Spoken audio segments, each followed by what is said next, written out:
आज के इस कार्यकर्ता सम्मेलन के मुख्य अतिथि पूरे देश में इस गरीब समाज के ऊपर हो रहे अत्याचार के खिलाफ, बहन बेटियों के ऊपर हो रहे अत्याचार, बलात्कार, उनकी हत्याओं के विरोध में आपके हक अधिकार की आवाज को बुलंद करने वाले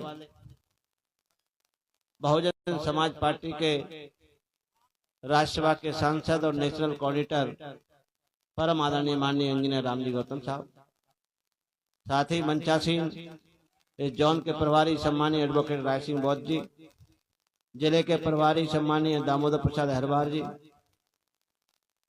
सम्मानीय बालकृष्ण मोहबिया जी, सम्मानीय टी.आर. भंडारी जी, सम्मानीय बाबूलाल दहलवार जी, सम्मानीय लालाराम कौशिक जी पूर्व जिलाध्यक्ष, सम्मानीय बलवीर रजक जी, सम्मानीय दिनेश मोहने जी यहाँ के सरपंच साहब, और इस कार्यक्रम की अध्यक्षता कर रहे जिले के जिलाध्यक्ष सम्मानीय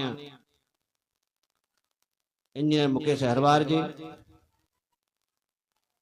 वीरेंद्र शर्मा जी, चंपालाल अहिरवार जी, धनपाल दसौरिया जी और पूरे जिले की टीम, विधानसभा की टीम, बीबीएफ के साथीगण, सभी मीडिया के बंधुओं और दूर दराज से आए सभी आदरणीय पितातुल बुजुर्गों, माताओं, बहनों, मासूम बच्चों, आप सभी को पुनः सादर जय भीम। और आज ईद का दिन है, ईद उल अजहा। इस मौके पर मुस्लिम भाइयों को भी बहुजन समाज पार्टी मध्य प्रदेश इकाई की ओर से बहुत बहुत दिली मुबारकबाद। साथियों, समय कम है, शायद आप काफी लंबे समय से बैठे हैं और आपको माननीय सांसद जी को सुनना भी है। और सांसद जी सुबह 8 बजे से चलकर आपके बीच में 5 बजे यहाँ पर पहुंचे, लगातार चल रहे हैं। समय बहुत कीमती है और आप लोग भी काफी देर से बैठे हुए हैं। आप सभी का आदर सम्मान करते हुए बाबा साहब का, पर बाबा साहब क्या चाहते थे, बाबा साहब ने किन परिस्थितियों में हमारे हक अधिकारों को दिलाने के लिए क्या संघर्ष किया, ये बाबा साहब की स्टैचू हमको इशारा करती है। क्योंकि इन महापुरुषों का इतिहास से हम लोगों को प्रेरणा मिलती है, प्रेरणा से जागृति आती है, जागृति सोच पैदा होती है और सोच से शक्ति बनती है और शक्ति से शासक बनते हैं। जिस कौम की शासन सत्ता होती है उस कौम पर कभी भी अन्याय अत्याचार नहीं होते हैं। ये बात आप भली भांति जानते हैं। जिस कौम की शासन सत्ता होगी उस कौम पर अन्याय अत्याचार नहीं होंगे। इस देश में अंग्रेजों ने हुकूमत की शासन किया। आप बता दो, जब अंग्रेजों की हुकूमत थी यहाँ पर 600-700 से ज्यादा छोटे बड़े राजा महाराजा रहते थे। किसी भी राजा महाराजा की मजाल है कि अंग्रेजों की बहू बेटियों की तरफ उन्होंने आंख उठाकर देखा हो? बलात्कार और हत्या तो बहुत दूर की बात है, किसी भी भाई के तरफ उन्होंने कोई गुस्ताखी माफ की हो? ये ऐसा क्यों? क्योंकि उनकी यहाँ पर शासन सत्ता थी, उनका शासन था, इसलिए ऐसा हो रहा था। यही बात बाबा साहब ने हमेशा अपने संघर्ष के दौरान कही है और आज हमारे बीच में नहीं है तो अपने इतिहास में लिखकर हमको बताकर गए हैं। ये मेरे समाज के लोगों, आप लोगों के लिए मैंने दुख तकलीफ सहन करके 4 बच्चों की कुर्बानी देकर, माता रमाबाई को भी काफी कष्ट देकर और भूखे पेट रहकर आपके लिए हक अधिकार मैंने लड़ाई लड़कर प्राप्त किए हैं। उस हक अधिकारों में जो मूल अधिकार है आपके वोट का अधिकार, जिससे आप लोग अपना राजा खुद बना सकते हैं। आप अपना राजा बना सकते हैं, बशर्ते आपको सही दिशा में इस वोट का इस्तेमाल करना है। दुर्भाग्य हमारा इस प्रदेश का कि अभी तक हम इस वोट का सही इस्तेमाल नहीं कर पाए। अगर इस वोट का सही इस्तेमाल हुआ तो उत्तर प्रदेश में हुआ है, जहां पर आदरणीय बहन कुमारी मायावती जी के नेतृत्व में 4 बार बाबा साहब की सरकार बनी। आज आप लोगों ने काफी मेहनत करके घर घर से सहयोग लेकर बाबा साहब का एक पार्क का निर्माण कराया। आदरणीय बहन कुमारी मायावती की सरकार बनी तो कम से कम 30,000 गांवों को डॉक्टर भीमराव अम्बेडकर ग्राम योजना के अंतर्गत डेवलप करा के पार्क का निर्माण भी किया, स्कूल बनाने का काम किया, गांव में नाली, खरंजा, हैंडपंप, बिजली की व्यवस्था की और वहां पर खेल का मैदान भी बनाया। ऐसा क्यों हुआ? क्योंकि माननीय बहन जी की सरकार थी। हमारी बहन बेटियों के पढ़ने के लिए उन्होंने माता सावित्रीबाई छात्रवृत्ति योजना लागू करके बहन बेटियों को बराबरी में पढ़ने लिखने का मौका दिया।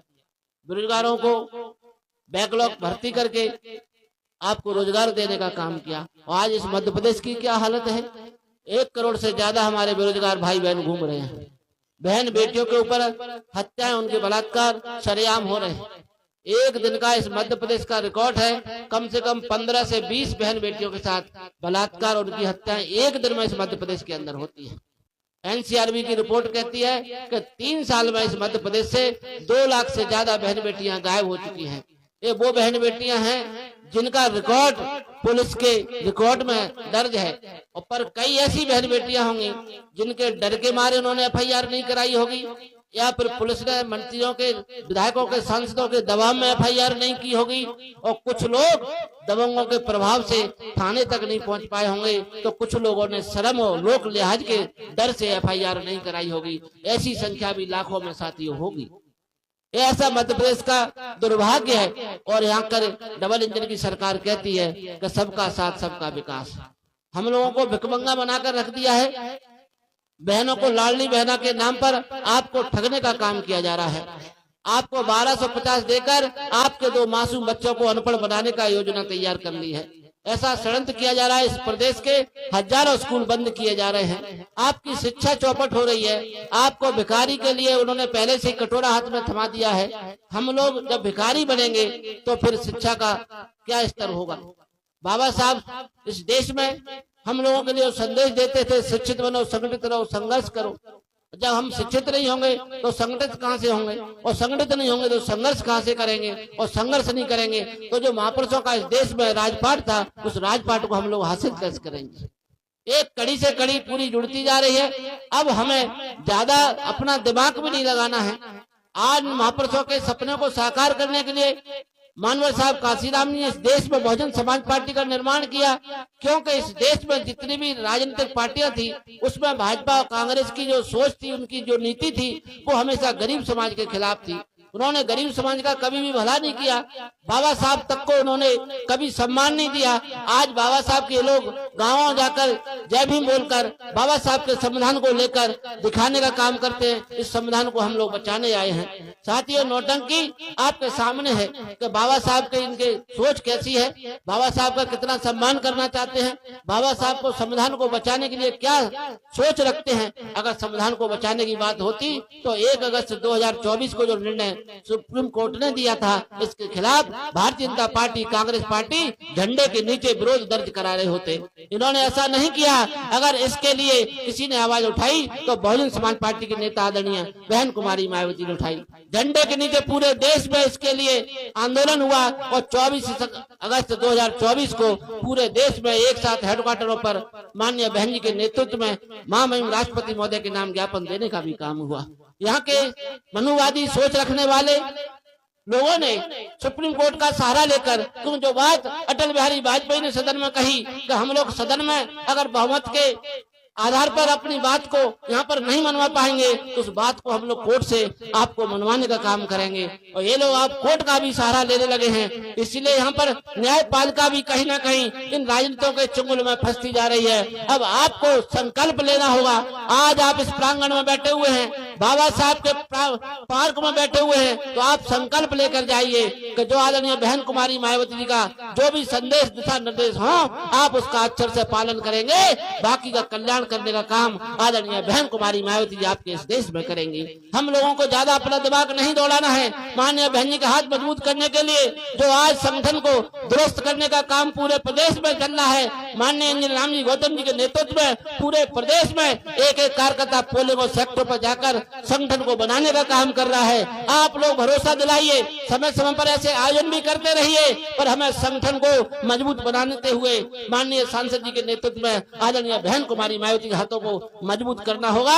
तभी आपकी आने वाली पीढ़ी का भविष्य सुनहरा हो सकता है, उनका मान सम्मान रह सकता है, बहन बेटियों की ताबरू बच सकती है, बेरोजगारों को रोजगार मिल सकता है, किसानों को खाद बिजली पानी की व्यवस्था हो सकती है। नहीं तो इस प्रदेश में भ्रष्टाचार का बोलबाला है, महंगाई का बोलबाला है, अत्याचार का बोलबाला है। तहाँ देखो तहाँ त्राई त्राई मची हुई है, चारों तरफ सन्नाटा छाया हुआ है, अराजकता का पूरा माहौल है। और मामा जी और आप मोहन यादव जी पूरे आखंड में डूबे हुए हैं। डबल इंजन सरकार का नाम ले लेकर इस गरीब समाज का खून चूसने का काम कर रहे हैं और भ्रष्टाचार के नाम पर इन्होंने डंका गाड़ दिया है। अब तो इनके नेता कितने घिनौने घिनौने काम कर रहे हैं, ये आप वीडियो में फेसबुक पर सोशल मीडिया के माध्यम से भी देख रहे होंगे। इसलिए हमें ज्यादा ना कहते हुए हमें अपनी आदरणीय बहन कुमारी मायावती के हाथों को मजबूत करना है और इस प्रदेश में आने वाले समय में अपनी सरकार बनाने के लिए हमें एड़ी चोटी का जोर लगाना है, अपने संगठन को दुरुस्त करना है। क्योंकि हम लोग जितना भी भाजपा कांग्रेस के चुंगल में फंसते जाएंगे उतना हम आने वाली पीढ़ी का भविष्य बर्बाद करते हुए हम उसके जिम्मेदार होंगे। इसलिए आप लोग समझदार हैं, माननीय सांसद की एक एक बात को आपको सुनकर जाना है। आप लोगों का पुनः मैं बधाई और धन्यवाद देते हुए सभी मुस्लिम भाइयों को सभी को ईद की मुबारकबाद देते हुए अपनी वाणी को विराम देता हूँ। आप लोगों का सभी का हृदय की गहराइयों से धन्यवाद और आभार व्यक्त करता हूँ। जय भीम, जय भारत।